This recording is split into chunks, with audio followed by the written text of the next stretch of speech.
And that Gala case, I think, is kind of the outer edge of where liability is in these cases, because the guy wasn't even all, the mosquito wasn't around anymore to be able to identify him, to say that's the little bugger that got me, and he came from this cesspool.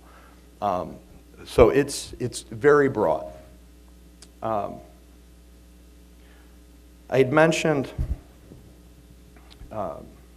earlier about the fact that the comparative negligence in these cases is pure comparative as opposed to the 51% we have here in Illinois.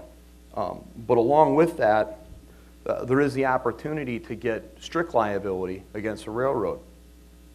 If you take a look at this yellow highlighting here, it says right in the statute, if they're contributory negligent, it doesn't bar recovery. It's simply diminished in the pro rata share of the negligence. That next section, beginning with provided that, no such employee who may be injured or killed shall be held to be contributory negligent where there's a violation by the railroad of any statute enacted for the safety of employees which contribute to the death or the injury. There are two very, very well settled safety statutes under the FELA or provided for within the parameters of the FELA, and that's the Locomotive Inspection Act and the Safety Appliance Act. I'm going to focus a little bit on the Locomotive Inspection Act. And the essence of it is that you can't put a locomotive on your lines and use it if it's got any problem that may potentially injure the crew. And this leads to some really broad results. I'll give you an example of a case I'm handling right now. I've got a conductor who is about 6'7", and he's walking through the inside of a moving locomotive to go to what they say protect the point on the back end, and there's a 6'2" crossbeam within inside the compartment, and he doesn't see it, doesn't have a hard hat on, and he hits his head on this crossbeam, knocks himself out, and he suffered a pretty significant brain injury. This crossbeam was neither padded nor reflectorized in any way. It's a dark compartment, and it's our contention that it should have been, like the other 6 within the locomotive. Either they never put it on or it wasn't there. But in this instance, this was the type of condition that caused the potential for injury to the crew. It's a violation of the Locomotive Inspection Act, and we're going to be able to go forward most likely simply on causation and damages in the case. There are some other safety statutes that are a little more controversial as to whether they can be applied here. These cases, anybody follow Rick Friedman and the Rules of the Road? I think these cases, if you haven't read it, you got to. It's a fabulous book and all the reptilian stuff that goes along with it. But these cases are they're just perfect for the rules of the road. There's so many different rules out there that these folks have to follow. It's not just the ones that are promulgated by Congress or the Code of Federal Regulations, but their own internal rules. They've just got tons of them, and they're violating all of them. They're blaming the plaintiff for violating them. They're violating them, and then they're lying about violating them. And so the ones that are a little more controversial, although it's getting more well received, there's what's called the Federal Railroad Safety Act, and that's been held in a number of different situations to be right for strict liability.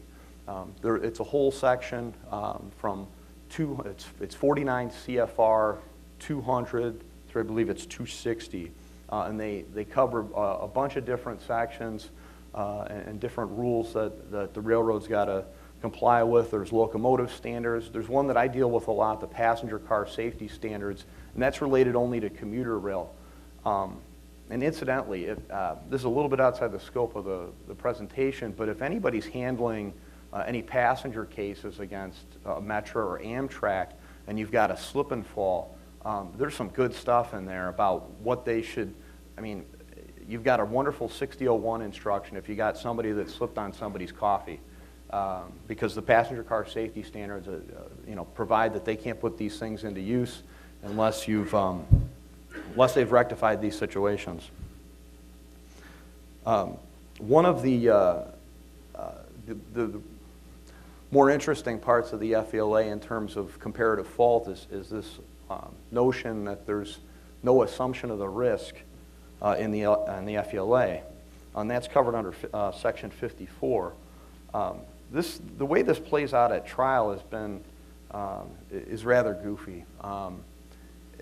Part of it's due in part to the jury instruction that we have in Illinois that we've adopted. The feds actually suggest don't give an instruction on assumption of the risk. In Illinois, it basically just says, the employee is not held to assume the risk of their job.